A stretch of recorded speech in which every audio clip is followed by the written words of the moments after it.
Welcome to big story.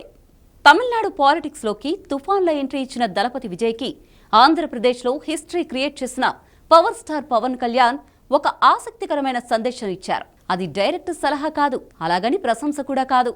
ఈ assembly ఎన్నికల తర్వాత ఒకవేళ విజయ్ కింగ్ మేకర్ అయితే ఏం జరుగుతుంది? ప్రభుత్వ ఏర్పాట్లో స్టాలిన్తో కలిసి పనిచేస్తారా, లేక పవన్ కళ్యాణ్ చూపిన పొత్తుల దారిలో నడిచి డీఎంకే కూటమి ప్రభుత్వంలో చేరతారా?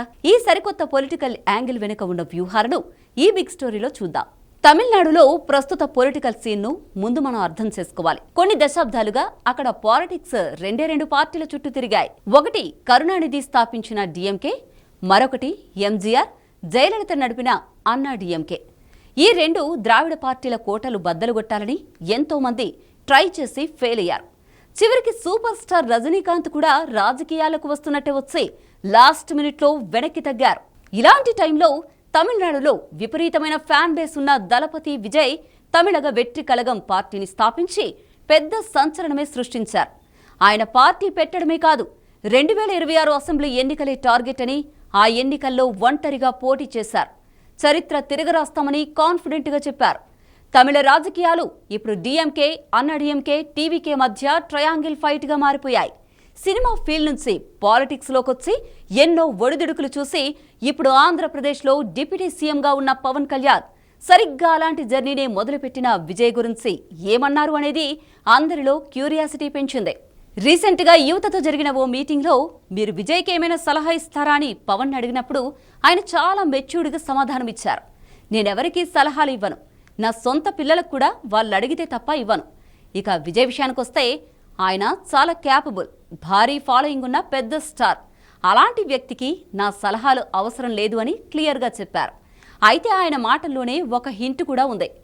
ఓటమి వచ్చినా గెలుపు వచ్చినా ప్రజల్లోనే ఉండాలి.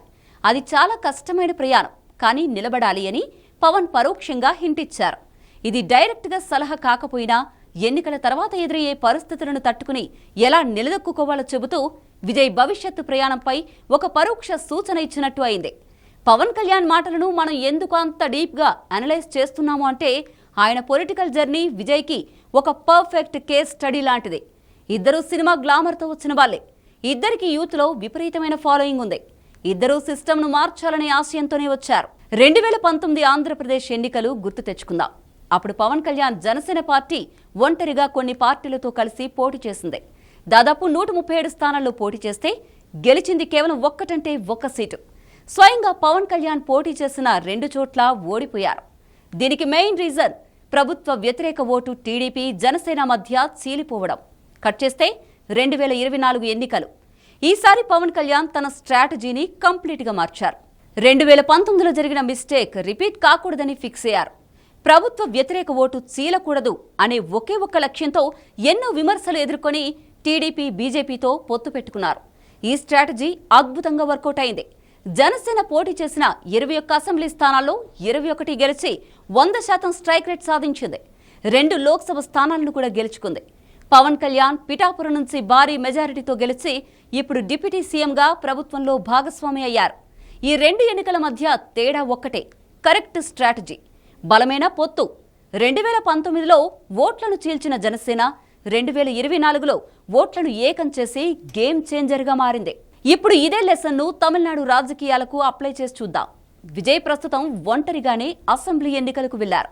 ఈ ఎన్నికల్లో ఆయన పార్టీ మంచి సీట్లు సాధించి ఏ పార్టీకి పూర్తి మెజారిటీ రాని పరిస్థితి వస్తే విజయ్ కింగ్ మేకర్ అవుతారు. అప్పుడు ఆయన ముందు 2 దారులుంటాయి. ఒకటి, ప్రభుత్వ ఏర్పాటుకు డీఎంకే లేదా అన్నా డీఎంకే కూటమికి బయట నుంచి మద్దతు ఇవ్వడం. రెండోది, పవన్ కళ్యాణ్ 2024లో చేసినట్టుగా ఒక కూటమిలో చేరి ప్రభుత్వంలో భాగస్వామి కావడం. పవన్ కళ్యాణ్ సలహా వెనుక ఉన్న అంతరార్థం ఇదే. కేవలం ఓట్లు చీల్చి ప్రతిపక్షంలో కూర్చోవడం కన్నా అధికారంలో భాగమై ప్రజలకు సేవ చేయడం, పార్టీని క్షేత్రస్థాయిలో బలపరుచుకోవడం ముఖ్యం. ఒకవేళ విజయ్ స్టాలిన్ నాయకత్వంలోని డీఎంకే కూటమికి మద్దతు ఇచ్చి ప్రభుత్వంలో చేరితే అది పవన్ కళ్యాణ్ మోడల్ను ఫాలో అయినట్టే అవుతుంది. పవన్ ఎలాగైతే కూటమి ప్రభుత్వంలో డిప్యూటీ సీఎం అయ్యారో విజయ్ కూడా డీఎంకే ప్రభుత్వంలో కీలక పాత్ర పోషించే అవకాశం ఉంటుంది. ఇది ఆయన పార్టీకి రాజకీయ భవిష్యత్తుకు ఎంతో ఉపయోగపడుతుంది. ఒంటరి పోరుతో మొదటిసారి అధికార కష్టమని గ్రహించి పవన్ కళ్యాణ్ లాగా వ్యూహాత్మకంగా వ్యవహరిస్తారా అన్నదే ఇప్పుడు ఆసక్తికరమైన ప్రశ్న. మరి మే 4న రిజల్ట్స్ తర్వాత విజయ్ ఏం చేస్తారు?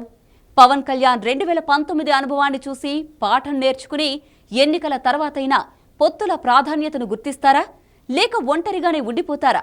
ఒకవేళ కింగ్ మేకర్ అయితే స్టాలిన్తో చేతులు కలిపి పవన్ కళ్యాణ్ లాగా ప్రభుత్వంలో చేరతారా, లేక అన్నాడీఎంకే వైపు మొగ్గు చూపుతారా? ఒకవేళ స్టాలిన్తో కలిస్తే విజయ్ ఫ్యాన్స్ ఈ డెసిషన్ను యాక్సెప్ట్ చేస్తారా? దశాబ్దాల ద్రావిడ రాజకీయాల్లో ఈ కొత్త సమీకరణాలు ఎలాంటి మార్పులు తీసుకొస్తాయి? ఇవన్నీ కూడా $1 మిలియన్ ప్రశ్నలు. పవన్ కళ్యాణ్ రాజకీయ ప్రయాణం విజయ్కి ఒక రోడ్ మ్యాప్ లాంటిది. ఆ మ్యాప్ను ఆయన ఎంతవరకు ఉపయోగిస్తారు అనేది ఈ ఫలితాల తర్వాతే తెలుస్తుంది. ఇలాంటి మరిన్ని ఇంట్రెస్టింగ్ పొలిటికల్ అనాలిసిస్ కోసం 9+ న్యూస్ ఛానల్ను సబ్స్క్రైబ్ చేసుకోండి.